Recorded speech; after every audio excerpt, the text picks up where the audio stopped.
the amount of harm and maximize the total amount of pleasure. Okay? So if we were trying to maximize the total amount of happiness, minimize the total amount of harm, should we switch the track or not? If it's going to go towards the 5 and you switch, it'll go towards 1. And you would switch it to the 1, right? That's generally how a consequentialist would think. Although they would ask a lot of questions like Aragorn did, like, who are these 5 people? Right? Like if one is about to cure cancer, but the other 5 are like almost like very sick already, or very, very old, or they might be criminals or something like that.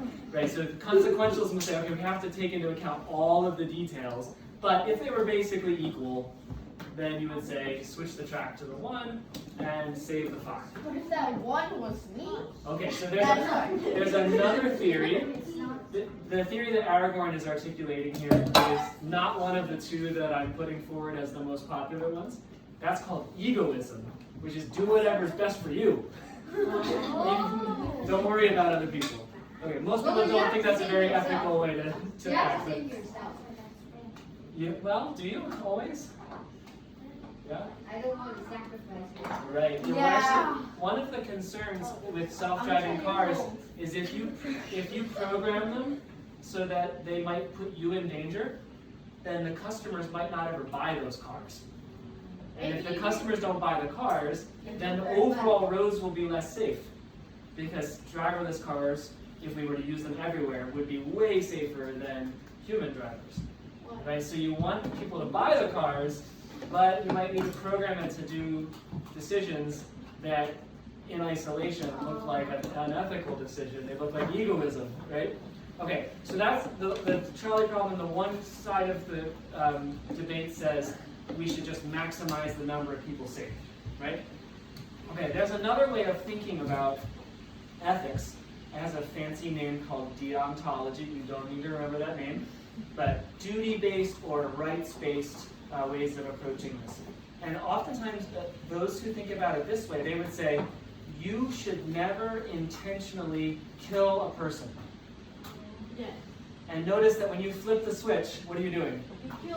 You are intervening and choosing that that person dies. Whereas if you just let it go, yeah, it's going to bring about maybe a worse overall outcome, but you didn't do anything wrong. Oh. But if you switch it, now you have been in the equation, right? Like you made a choice, right? So they would say, that's murder. You chose to kill somebody, so you violated that person's rights. Okay, so you've got those 2 ways of thinking about ethics that don't agree with each other on this case, right? That's kind of like, you're going to kill 5, well, the car's going to kill 5 people anyway, but you're going to get in trouble because it's your car. Well, that's another question. With the self-driving cars, who's to blame when it harms anybody? Is it the person who's the pilot or the owner of the car? Is it the people who programmed it? Programmed it. Is it the company? Company. Is it the person who jumped out in front of your car? Yes. Alright, we'll just blame it on the victim. Good. That's not always a very He good just jumped out. He didn't know. Yeah. If things happened, they just But maybe wanted if, to but die. what if it That was would just, be- this is very sad, what if it was just a small kid who didn't know anybody? But It's still, the pilot's harder. problem. But pilot shouldn't have But done the that. pilot is not Just jumped out. So let me ask you another question. Do you guys remember what we talked about yesterday, how AI works now? We're gonna prison a And dead body. guys, let's this is good, nice and lively, but let's focus the question now. You remember how AI is actually programmed to make its decisions these days? Yeah. How does it work? It like circles around. Circles. Lots of input, right? And then what happens in the middle? Random Random choices, right? And then it gives outputs, right? Okay, so if it's completely unknowable why the machine is making the decisions that it made, can we really blame the programmer? Since the programmer didn't really tell the machine what to do. AI. No, but the Because it's just art. Yeah, but what are we gonna do? Put the self-driving car in jail? We have to execute the self-driving car. No, we have to strip it so it hurts a lot and then build it. No, you can't. Remember that the AIs, they don't have that internal sensation of pain like we do. So we can't really harm Put them. that thing in the and So you see how this gets really complicated, right? Let me ask you to think about the trolley problem in another way. Yeah. What if you're responsible for anything that the machine does that harms other people, and you didn't really intentionally program it to do that thing, but it brings about bad consequences? Should you be to blame for things you didn't intend? Like, haven't you ever maybe broken something in your parents' house by throwing a ball around or something? Yeah. What's the And ball? Very precious and time. What's the milk? Your mom starts crying like you broke her favorite vase or her lamp, right? And what do you It's say? the balls. What do you say? But It's the victim's usually fault. what we say is, I didn't mean to do it, right? I do it. The ball does it. Usually, it hides the evidence. Okay. Correct? That's why That's intentional. Whoever built the ball does it. Right. Whoever bought Okay. the ball does it. So now let's think about this question, okay? Because a lot of people in the trolley problem, they say you should make the switch to hurt the 1 and save the 5. Okay? Let me change the scenario. You heard one way of changing the scenario where they said you push the 1 in front to save the 5. And most people say, oh, I don't want to do that. Right? Because it seems more intentional, right? It seems like you've been very directly intervening as opposed to using some technology like the switch, which makes you feel you're further separated from it. Kind of like maybe sometimes when we're online we say things that are meaner than we would say in person because we feel like the technology keeps us distant from blame for it, right? Yeah. So usually when we employ technologies, we can feel more distant from it. Or if like you're flying a drone as a person in the military, right? It might be easier to bomb something with a drone than it would be to like stab them with a sword. Yeah. Right? Because you're not as closely connected to it. But it's really the same thing, right? Isn't it the same thing? Yeah. But we feel differently about it. Let me give you another scenario. Okay, this is going to be a little gross, a little gruesome. Can you guys handle it? Yeah. Okay. All right. Who wants to be the victim? Me. All right, Aragorn's the victim. Okay, so actually, in the way this is going to work, he's going to be the beneficiary because he volunteered. Okay, so Aragorn sadly was hit by a driverless car. He's not dead, but almost. Okay. I'd And rather die immediately. yeah, okay. And let's say Nathan was with him. Okay, they were all holding hands, crossing the street. Right? Hodgins with them too. Yes. Yeah. Yes. Yeah. Yes. Mason as well. Okay, and Yuna as well. All 5 of them get hit by the driverless car. Very, very sad. Okay, now, okay, so I think Bay can handle this, so we're gonna change the scenario. Okay, Bay is a universal donor. Do you know what that means? She has a blood type that makes it so that she can donate organs to anybody. What? She's like a superhero. Oh, like the old time? Okay. Okay, And stop. so Aragorn needs a new heart. What?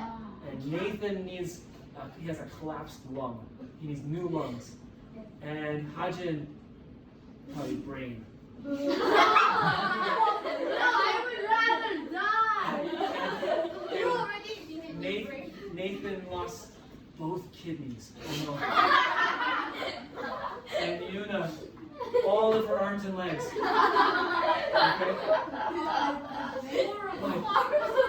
Faye is just happened to be visiting her grandmother in the hospital.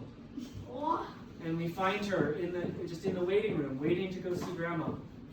And we realize, oh, she's a universal donor. One person who's healthy and innocent, very innocent.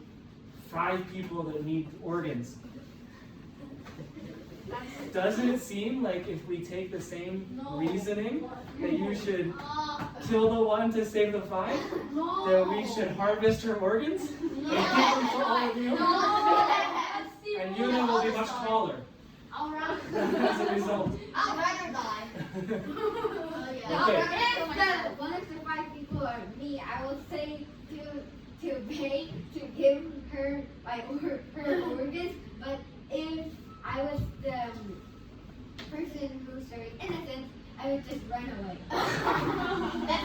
Okay, so Do you guys notice how sometimes when we think about ethics, it seems like the consequences are what matter most? Right? You want to, in general, it makes sense to try to make as much happiness as possible and reduce as much suffering as possible. And oftentimes that's how we make our laws and our policies, and sometimes if we're in charge of a group of people, we might make decisions that way. But other times it seems like just calculating the consequences can lead to some really bad injustices, like killing poor innocent Ben, right? That would be terribly, terribly wrong to do that, right? driver. No, he was a driver. Okay, so when we think about ethics, there's usually this conflict between people who think that what we should be doing is bringing about the most good consequences and minimizing the bad consequences, and other people who say, no, there are hard and fast rules that govern how we should treat one another. You can never kill an innocent person, even if it would bring about really good consequences for other people. Or you can never enslave someone, even if they might be a really productive person that brings about a lot of happiness for other people, right? Why do people execute people? Why do people? Okay, so there are some. Because those are. There are differences of opinion about whether you can kill someone and have it not count as murder. Murder is when like just some random citizen goes and kills another citizen when they hadn't done anything wrong, right? That's clearly murder. But there might be some cases where maybe in the context of war or when a government has laws, they might, there's some people that think you can kill in those contexts. We're not going to get into that debate right now. It's a very heated debate, okay? But generally speaking, you've got the consequence people on the one hand, and you've got the rights people or the justice people on the other side. And you can see that in some cases, there's going to be conflict between the way they answer the question of what should we do. Right? So I'm thinking a little bit about the robots that you guys have designed already, right? And I'm thinking to myself, okay, well, what if we design a robot that is cleaning up the ocean? Okay? And let's say it could harvest 10 pieces of trash, but for every 10 pieces of trash, it kills a fish. Right? And you might think, okay, we probably need to redesign the robot, right? If it's killing one fish for every 10 pieces of trash. But a consequentialist, someone that thinks the consequences are the most important thing, would say, well, how many pieces of trash would we say it's okay to kill a couple of fish? Maybe 1,000 pieces of trash for one fish, or 10,000 pieces of trash for one fish. And they're going to start weighing the consequences, right? And they're going to find, okay, where does it become okay to kill a life form in order to clean up the ocean, right? 100. Whereas a rights-based person, they might say, you could never kill a fish and have it be okay. No, But then you might have worse consequences. You might have worse consequences then, right? But we eat the fish, then they're killing the So the fish robot's by gonna eating it. Yeah, imagine that the machine is like just kind of, destroying the fish and not using it for any good purpose. Oh, Right? 100 million Right, or- million fish die because of just plastic per year. Right. So if you're a consequentialist, you're going to start to weigh and say, well, maybe sometimes we have to do some things that seem unjust in order to bring about better consequences. But then other people are going to push back and say there are things that you just can't do. Like, remember you were talking about what if we had an AI that was trying to figure out how to stop pollution and global warming and these kinds of things, and it just decided just kill all the humans. Okay, yeah, Right. okay. That might be the way to solve the problem, but it's at the cost of a great injustice, right? Oh yeah, I heard like if we say eliminate the most important cause of Right. destroying something. Yeah. Yeah. We're going more. And there are some extreme climate activists that say these kinds of things, that we need to radically reduce the population so that we can have fewer, causers of the problem, right?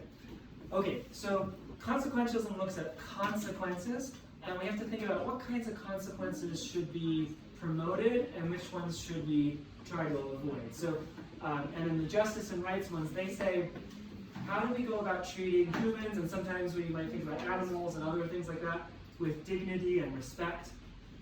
What kinds of rights and protections should we give to humans? And make sure that, so that we make sure we honor their dignity. And then also, what do we do when our duties or our rights might come into conflict? So, like for example, you might have a right to a good education. So let's say the robot that Nathan was designing, right?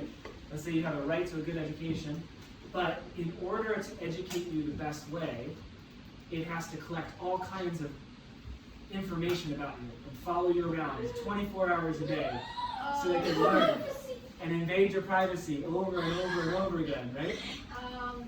What happens when we have right to privacy versus right to an education? How do we resolve that conflict, right? And decide which one we should go with as opposed to another? How can we rank the rights, right? And how do you know that you have a right? Because people can claim to have rights to all kinds of stuff. Like I said, I have a right to everybody's computer. You just say it. But me saying it doesn't make it a right, right? How do we ground rights? Where do they come from? How do we know whether we have them or not? Do we really have a right to, like, free education, for example? Yeah. Some people say yes, some people say no. And it's a question of where do these rights come from? Do we just make them up? Or is there something about human beings that we can study humans and learn about how they're made to be able to learn how we should treat them? Okay? And then we'll talk a little bit as well about another older way, actually Aristotle, who we saw earlier. He thought that we should be focused primarily on how humans grow and develop in the ways that matter most. And that's usually moral and intellectual growth. And so what is it that's going to allow you to be at your happiest and to make sure that society, the people that you're impacting, are also thriving? Like, we know what it looks like for a plant to thrive, right? If you want a plant to do really well, to live its best planty life, right? We know how to make that happen. It's more complicated when it comes to humans because we're more complex. There are more dimensions of flourishing than a plant has, right? So, like a plant, it probably will be just fine if you move it from the plants that it normally spends time with, like its plant friends, you might say, and you move it to another place. So long as it's still getting sunlight and nutrition and water, and you put it with different plants, it'll probably be fine. But if I just took you away from all your friends, and you never got to see them again, you're probably not going to be flourishing, right? Because friendships are part of what it means to be a happy human being. Okay, so let's do some exercises here. I've been talking too much. So